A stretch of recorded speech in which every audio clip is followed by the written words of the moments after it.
Gary has attributes that are very beneficial and could, if he was to, he can be a superhero. And we just discussed a scene in Wolverine where Wolverine has a imaging device in a Japanese lab of a very wealthy Japanese um, um, not a gang but a mafia. This is Japanese mafia, and he has a lot of money. He has this high tech medical equipment.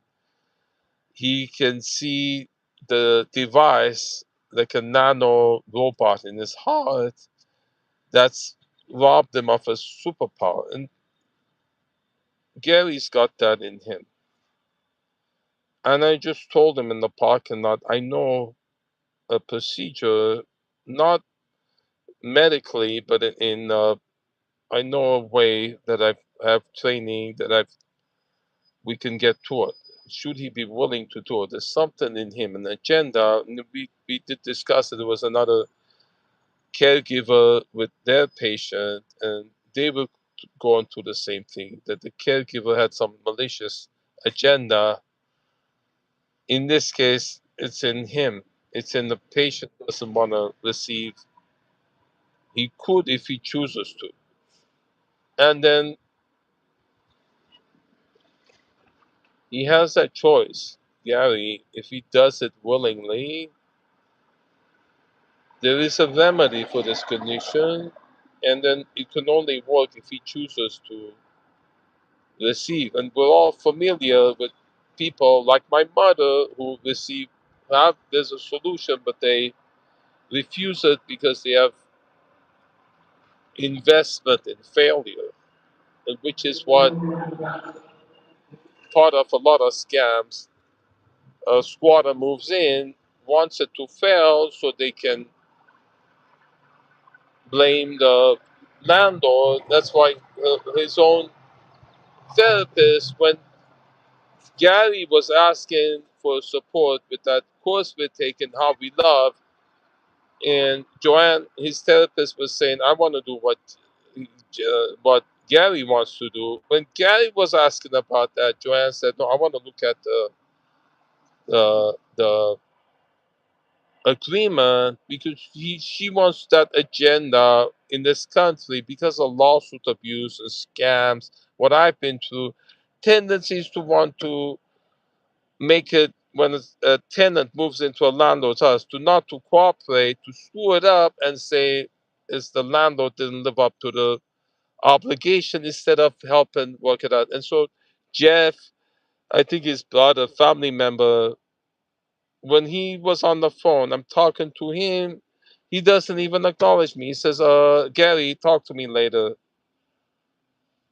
And all of everyone, his sister, first thing she does when I should have refused him at that point, he says, you didn't clean this house. She looks at the counter and she scolds me because I paid for a cleaner to clean it. And she starts off, I should have just, at that point, now I know, I should have said, look, just get out of my house. I don't want people like you in this house. I wouldn't have put up with all this crap I've been putting up every day because is Reverend Gordon, the Universalist, the Provida Universalist, Unitarian Church, is all corrupt. They don't want to help. Janet at that church said, I don't want to talk. Don't put him in the middle. And then when I'm filing grievance, uh, uh, Gary says, what if she says, I didn't say that? So there's a lot of that, I didn't say that, I didn't do that, I didn't say that. When someone's doing something wrong, they don't want to own up to it. So Gary has a choice now. We have opportunities so he can live at someone's house with a veteran, and then the VA is paying for the rent. He would just have to pay $300, and then he could be that person's IHSS provider, and then so he could get being paid, and there's steps we have to take, and me having to keep prompting, so we take those steps, pissing me off, and him not cooperating, which is his method that I want to resolve, and it would to get that agenda out of him, why he does it, should he be willing to. And I made this video out of frustration because every day I've been going through this with him. And if it doesn't work, if he's not willing to receive the remedy and remove that in him which doesn't serve him, then where he ends up is on Janet and Joanne and Reverend Gordon and Jeff and his sister, his family, who've done nothing but treat me like the enemy. Instead of helping, they've been piling it on and encouraging him to be that way. So it's on you, Gary. I point it on you, and you say you got it. This is the date. You agree. If it you end up on the streets and or on a rock writing a note, it's on you and on them, not me, because I keep trying every day. That's why I'm making this video. Okay, I acknowledge that. I firmly acknowledge the video he's just made, and yes, it is on me. Thank you. If things happen the way he predicts.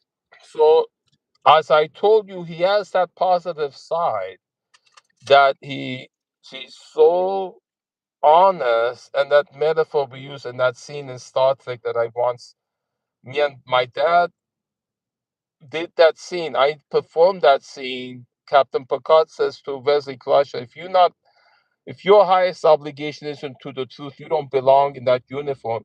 You would make Captain Picard proud of your admission. That's what's in you that nobody else in my life has that way, Gary.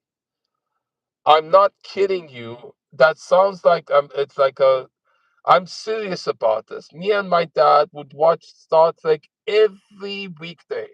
Every episode we would watch over and over again. I'm more Trekkie than you are, even though you're a member of that group. And that scene is serious. That sentiment is serious. Your obligation to the truth is exceptional. And that's why you're precious. And you're willing to do what we have, the steps we need to do, would have would gain you superpower. I am not kidding you.